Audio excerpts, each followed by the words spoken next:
unique in every way.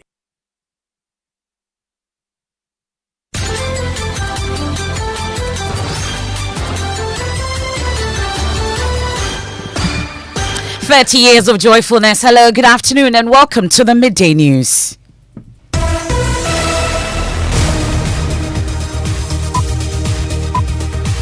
The Midday News is live on Joy 99.7 FM hits, 103.9 FM here in Accra, Love 99.5 FM in Kumasi, myjoyonline.com. We're live in all 16 regions of Ghana via affiliates across the country: Kaleo FM in Nakachi, KTU Radio in Koforidua, Ganga FM in Jirapa. We are live on X Spaces. We're on Facebook. The Midday News is supported by Petrol Soul Platinum Energy, energizing dreams. This afternoon, lawyers for the former board chairman of the Public Procurement Authority firmly insist on his innocence following his arrest by the National Intelligence Bureau on charges of causing financial loss to the state. Let them bring all the facts they have, and we shall answer them as counsel for Professor Ameyaw-Akumfi. And we, the lawyers, absolutely are confident that Professor Ameyaw-Akumfi is innocent of whatever they want to prefer against. And as the NIB casts its net wide, we'll tell you who else is being investigated as the minority leader accuses the Mahama government of deliberately plotting to use state institutions to persecute opponents of the NPP and previous government. We have details of that. Also, Wale MP leads colleagues in urgent talks with military and police over brutality claims by residents as he seeks trust between them. Myself and some other colleagues from the region world concern, myself and then the Honorable Member of Parliament for Emefa Apawu and then Honorable Member for Nalim Zambaga. These are a neighboring constituency. Whatever happens in the Wale has a direct effect on their constituency. Also this afternoon, Convention People's Party and Democracy Hub file action at the Supreme Court to remove Kotoka's name from the Accra International Airport. We'll tell you why. And no cause for alarm. That's the assurance to residents along the Toja River, as preliminary investigations suggest no immediate threat to aquatic life following an agrochemical spill. The Fisheries Commission is saying that they have not detected any pollution that probably might have affected the fish in the river Toji. The sports. Asante Kotoko set to return to football after Nana Pole's funeral on March 6. We have that and more in this afternoon's edition of the Midday News. I am Emefa Apawu. Please do stay for details.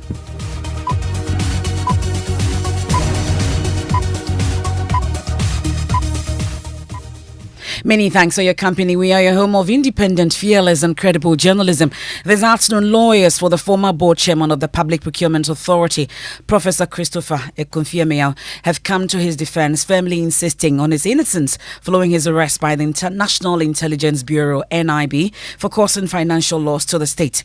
Professor Ameyaw-Akumfi is also under investigation by the NIB for financial matters related to his tenure as board chairman of the Ghana Infrastructural Investment Fund, GIF. Well, the probe focuses on financial approvals made during his time at GIF. Ken Crunchy, a member of Professor Ameyaw-Akumfi's legal team, argues that the allegations are unfounded and vows to challenge them vigorously in court. In granted bail, he was cautioned on charges of causing financial loss to do with certain decisions that was taken by the Ghana Infrastructure Investment Fund. As to the specific charges that we before that about discussing any specifics, let them bring forth all the facts they have. If they bring forth all the facts they have, we shall answer them as counsel for Professor Ameyaw-Akumfi. And we, the lawyers, absolutely are confident that Professor Ameyaw-Akumfi is innocent of whatever they want to prefer against him in the court of law. Well, what if I were advising them? You see, you are talking about the resources of the state. So if I were advising them, I would say that they need to do more investigations before you show your hand by inviting people to come to the NIB. From what I have seen so far, I believe that our client is absolutely innocent of any charges. That's what I can say. Let them do their homework. Let them do it well. And then when they come, we shall also have our side of the story to tell. For now, I've not seen or heard anything that convinces me. That's Kenneth Crunchy, a member of the legal team of Professor Ameyaw-Akumfi. Well, the NIB is also pursuing some other cases, and my colleague Elton Brobe joins me in studio. He's been taking a look at these cases. Let's talk about the cases we know so far. So, we understand that the NIB has detained Kwaku Ohinijan, a former Deputy Director of Operations at the National Service Authority, in connection with irregularities in the NSA payroll, including ghost name scandals. Kwaku Ohinijan, known as Osonoba, was picked up according to our sources on Saturday evening and is currently still being held at the NIB offices. The scandal allegedly involved the insertion of ghost names on the NSA payroll, leading to significant financial losses for the city. There's also another person who worked with the National Service Secretariat, Gifty Owari Mensah, who they are also looking for, but from information we've paid, her whereabouts is unknown as of now, with authorities actively working to locate and apprehend her for questioning. Also expected to appear before the NIB today is the Bono Regional Chairman of the MPP, Kwame Bafo, also known as Abronye. According to a letter obtained by Joy News, Mr. Bafo has been summoned by the NIB to provide evidence to back his claims.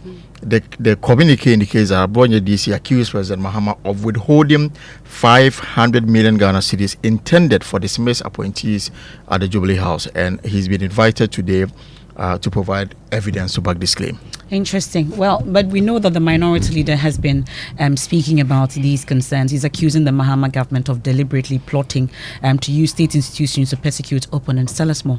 According to him, the first cabinet meeting that took place last week, according to Afenyo Markin, this was one of the key issues that they discussed: how to persecute political opponents at that first meeting, adding that the swiftness with which activists of the MPP are being persecuted is a result of the cabinet meeting. And the secretary said, we are reliably informed that at the President Mohammed's first cabinet meeting, discussions were heavily centered on officials of the previous administration. And Afenyo Markin says it is of no coincidence that shortly after the meeting, the security agency sprang into action, conducting aggressive and unlawful interrogations, forcibly inviting former appointees to the NIB and instilling fear in political opponents. The statement goes on to say that these actions are not about accountability, they are about political vengeance, designed to divert attention from the government failures to immediately roll out the policies it promised Ghanaians and rather incite national anger against past government. They are asking government to tread cautiously and go according to what the law stipulates. Well, so these are and more I know will come up later on the pulse at 3 p.m. on the Joy News channel with Elton Brobe. You want to stick and stay, we'll bring you details of that. But let me take you to Parliament now, where Minister of State designate for Public Sector Reforms, Ameyaw-Akumfi, has identified resource constraints, corruption and other systemic challenges as key issues affecting the public sector. Well, she outlined her strategy to address these issues while responding to questions from MPs during her vetting before the Appointments Committee today. Here are excerpts. Thank you very much, Mr. Chairman, and thank you, my sister, for that observation. It is when people are in the public domain, everybody has the right to express his or her opinion. I started my career as a staff nurse, rose to the rank of a senior nursing officer. I have been in the public service for not less than 15 years. From there, I went to NADMO. I worked as a senior disaster management officer. My responsibility at the ministry is to collaborate and provide leadership so that the structures at the ministry will work. The president has interacted with me. He knows my capabilities, and I don't think he has made a mistake. Well, my Parliamentary Affairs correspondent, Kwekwa Santi, joins us on the line. He's been monitoring the vetting for us. I must also say that the vetting is live on the Joy News channel as we speak, and all our social media platforms. You can catch all the action right there. But Kweku will give us updates on this particular vetting of Ameyaw-Akumfi. Well, Kweku, the nominee has been explaining her plan to ensure rigorous monitoring and evaluation in the public service. Tell us more. Well, yes, Emefa, this public sector reform Minister of State is cut in the mold of what in the U.S. is referred to now as the Doge, led by Elon Musk. The minister designate has not been striking a very radical tone like Elon Musk in the U.S. in terms of cutting expenditure and aggressively reforming the public sector, except to lay out her own blueprint in terms of what she believes can be done to make the public sector even more efficient. Thank you, Mr. Chairman. Of course, if you go to a ministry and you are working with people, there must be performance. There must be appraisals. I want to see motivation and productivity. And you can't get productivity without motivation. The two of them go together. So once we are interested in productivity, we should be able to reward people who are working well. And how do you reward people? You have to use appraisal system. You have to use monitoring and evaluation. Thank you very much. Now, quick questions about major challenges affecting the public sector came up. How did she respond to them? The main ones she has identified is particularly the lack of resources in any public sector organizations. Their inability to raise revenue and resources to be able to do their work is one of the key issues she has identified as one that she's going to work with. She's also identified corruption in the public sector. Mr. Chairman, public sector is simply that part of the economy that is controlled by government. It is institutions, service, and employees. The ills are so many. It ranges from lack of or limited resources, bureaucracies, political interference, and even resistance to these bureaucracies. Thank you. That's Lamisi Akamfi, the leader at her vetting, and that vetting is currently underway. The minority leader has currently taking his turn and is questioning or quizzing the Ministry of State designate for public sector. That's Lydia Lamisi Akamfi. We can take excerpts of what's currently happening in Parliament.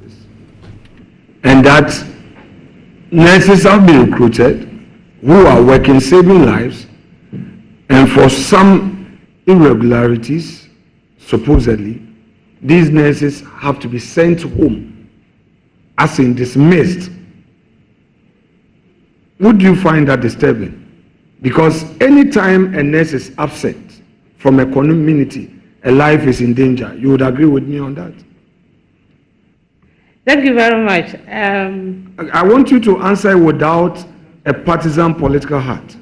And your objectivity and your sincerity will shorten the process.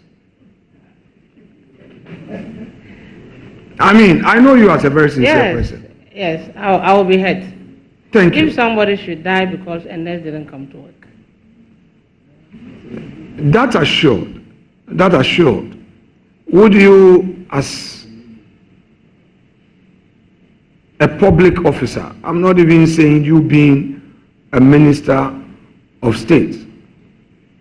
And I say so because only yesterday we were in government and there were things that publicly we couldn't come out to say critique our government, but in-house we could make suggestions to government that, oh, this particular policy, we hold the view that it could be varied, it could be done this way. Considering your peculiar challenge in your own constituency and elsewhere that you know, would you engage government to have a second look at this directive to terminate appointment of nurses who were recruited after the elections?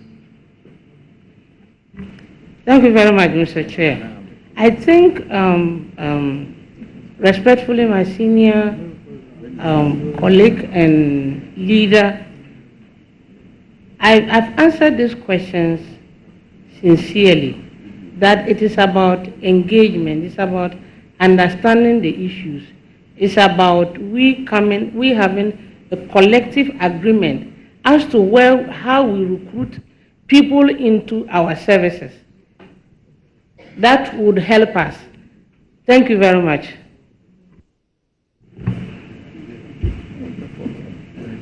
Now,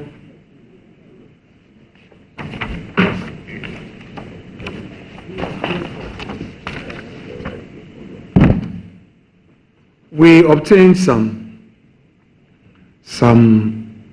information as part of our background check. And, you know, adverse findings about us or comments about us are like a bitter pill on our tongue. All of us politicians. Sometimes we are in self-denial, but those are bitter pills for healing. So take it in good faith. The little exercise I'm going to do. Is that okay? No, don't be emotional about it. So your constituents were interviewed, and this is what they had to say about you. She is described as competent and capable leader with the ability to mobilize the grassroots. However, some of her constituents perceived her as indecisive, making her susceptible to external influences. This is a perception, but we are also in a perception-driven enterprise. Having heard this, and having regard to the fact that you are going to lead a public sector reform, what assurances do you have for those who perceive you as indecisive? Thank you very much, Mr. Chair. I believe that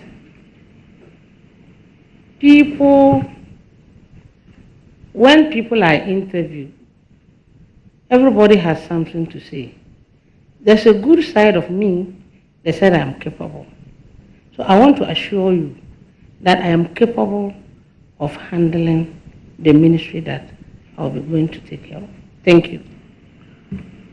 The next one, we are all sinners. And for the next question, I'm sure all of us, the 275 of us in the chamber, will be considered guilty of this crime. However, you are on oath, so I would put it out. A section of NDC party supporters and sympathizers have accused her of not answering their calls. What do you say to that? Thank you, Mr. Chairman. My leader has already answered the question for me. He said we are all sinners. And I pray that those people that I didn't answer their calls will forgive me. Thank you. But what assurances have you for them? And I want to assure them that I will work on it and I will now answer their call. Now, can honorable nominee, let me suggest to you what I have done. Maybe it will help.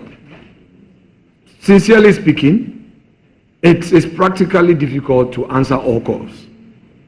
However, we, this generation, have the benefit of this social media. So I have employed some gentlemen who are managing that communication and are getting swift responses, from the office and getting the problems resolved. At least not 100%, but at least they are always responding to the phone call and relaying and responding. So I think you can adopt it with the necessary modification to suit your peculiar situation in your area. So try it. It's worked for me because it can be very overwhelming, so that's about it. However, they conclude by saying that you are known to be calm, a good listener, polite, respectful, and you relate well with people, especially your chiefs. So I would want you to take that, as a compliment and take advantage of those virtues to do your work. Now, there is also an issue that I need to bring to your attention. One of your own referees, you are provided referees, and one of your referees describes you as humble, respectful, but states strongly that you ought to be assertive in your dealings. Your own referees, one of them. It says that you are humble, respectful, but you ought to be assertive in your dealings. What do you say to that? Thank you very much for all the narration and the compliments. Those who reveal who I am, I'm grateful.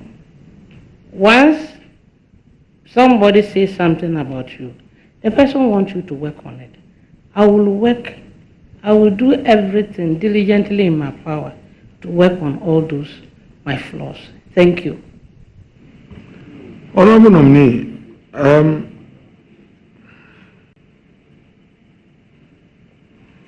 you have just been nominated for this public sector reform portfolio. By the way, where is your office going to be located? You said you received some briefing and all. Where are you going to have as your office? Thank you very much. My office is just opposite the Ministry of Finance, an extension of the President. Okay, that story building. Yeah, thank you. Very well. Now, the NDC manifesto, do you have with you? No, please. Should I give you an opportunity to have it, take it? Can we excuse you to bring the manifesto to the table? Because we have some very important questions to ask about the blueprint that brought you to power. Chairman, may we grant nominee leave to have with her the manifesto of her party? Granted. Thank you.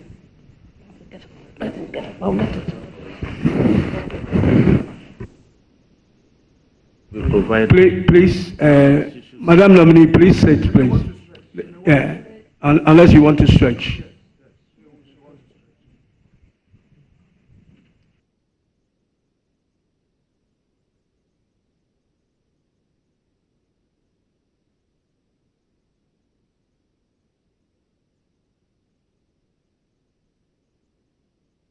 Joy 99.7 FM.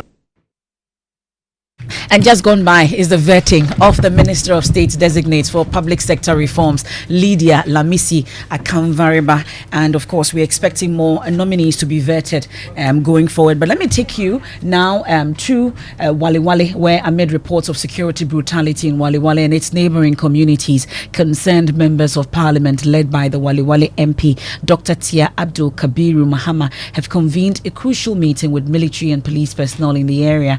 The aim is to address the growing tensions between residents and the security forces to restore trust and ensure adherence to curfew hours. Following a latest attack over the weekend, residents say they didn't feel safe in their homes. Elias Tanko spoke to some of them.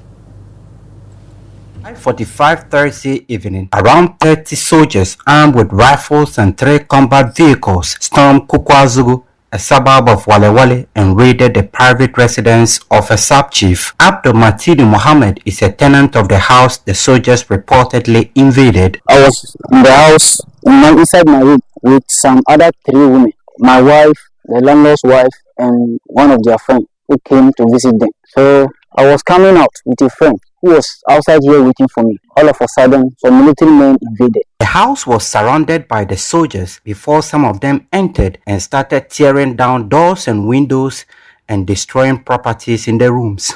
They did not even greet. They went ahead and asked me about whereabouts of my landlord, who happens to be a chief. I said, I don't know where he is. They broke all the keys to the rooms, had access to those rooms, broke the ceilings and everything. I think it was only this store, which is going to be a drugstore. That's the signboard over there. It was only that store that they didn't have access to. As you can see, the destruction over there, this is the ceiling of the room that has, according to the residents here, was destroyed by the military men. Well, their sentiments are shared by the youth of Boko as well. Some of them raised concerns over alleged killings by security personnel. Well, they've also been speaking to Upper East Regional Correspondent Albert Sorry. At about 5:45 Thursday, the questions we asked is that, was it the military that went and did that act, or there were civilians? If there were civilians, what is the purpose of the curfew imposed in Boko, where people are asleep and others are going around to perpetrate crime? Then they should let the soldiers to go out and leave us alone in Boku. Because we thought the soldiers were coming for peacekeeping. There is no peacekeeping. We therefore wish to use this platform to call on the Ministry of Defense and Interior to investigate these dealings of the military. Well, on the heels of that, MP for Wale Wale, Dr. Tia Abdul Kabiru Mahama, is leading a couple of MPs in neighboring constituencies in security talks with the military and police to find a lasting solution. The community fear and concerns are that they are brutalized by the services or security services without any reason. They go into their homes and beat them out and beat them up, ransack their houses. The concern of the security personnel are that some people are not trying to enforce or comply with the curfew, which is law. What I do think is that both sides have a view, but you see, in the first place, someone is violating the law. You would apprehend that person, you would arrest the person, and then let the law take its course. You don't also take the law into your own hands and start beating people out. Also, I also do understand from the perspective of the security or the military, if someone is violating the law with impunity, it will naturally invoke anger.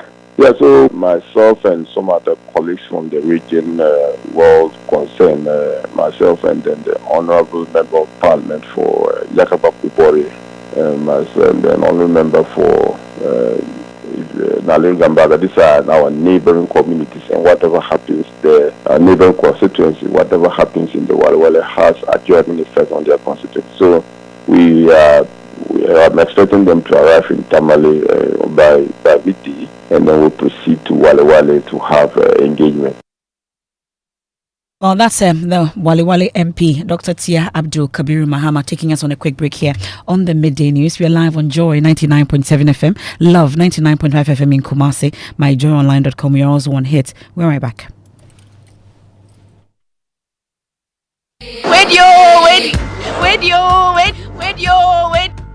Where did I? Now I don't know when I just saw. Obey, what's the chrome ha? Ain't you want to say Petrosol for your energizing drinks for motion? Hey boy. Petrosol are celebrating their 10 years in grand style.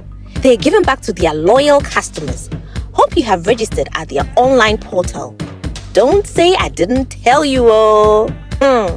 Each month, customers will stand a chance of winning items like tricycles, motorcycles, television sets, refrigerators, phones, fuel vouchers, and many more.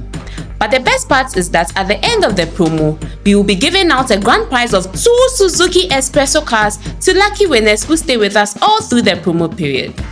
All you need to join is to visit any of our over 100 stations across the country to get registered, or go to www.petrosolcrm.com to register online.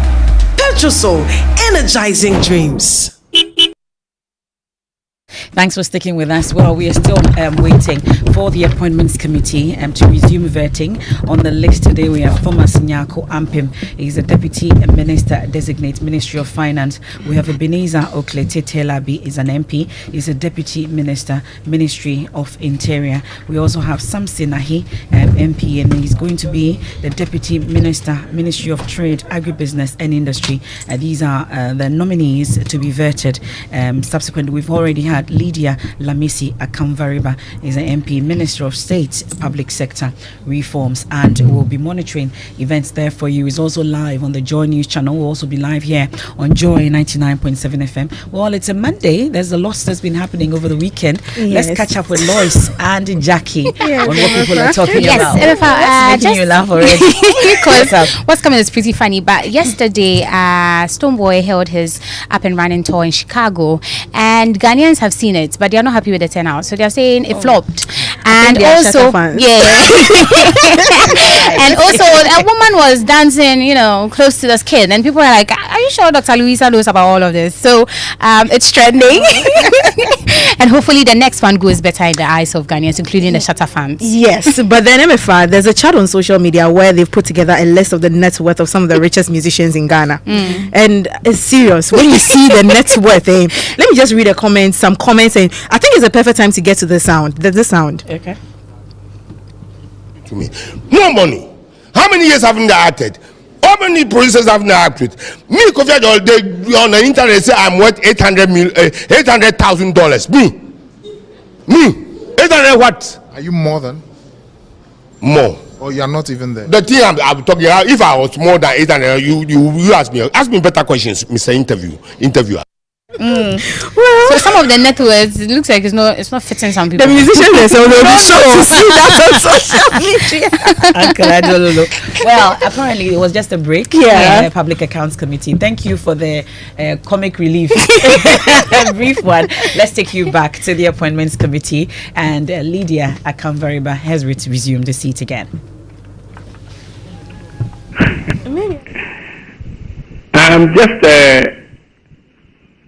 I want to follow up on a question leader asked you about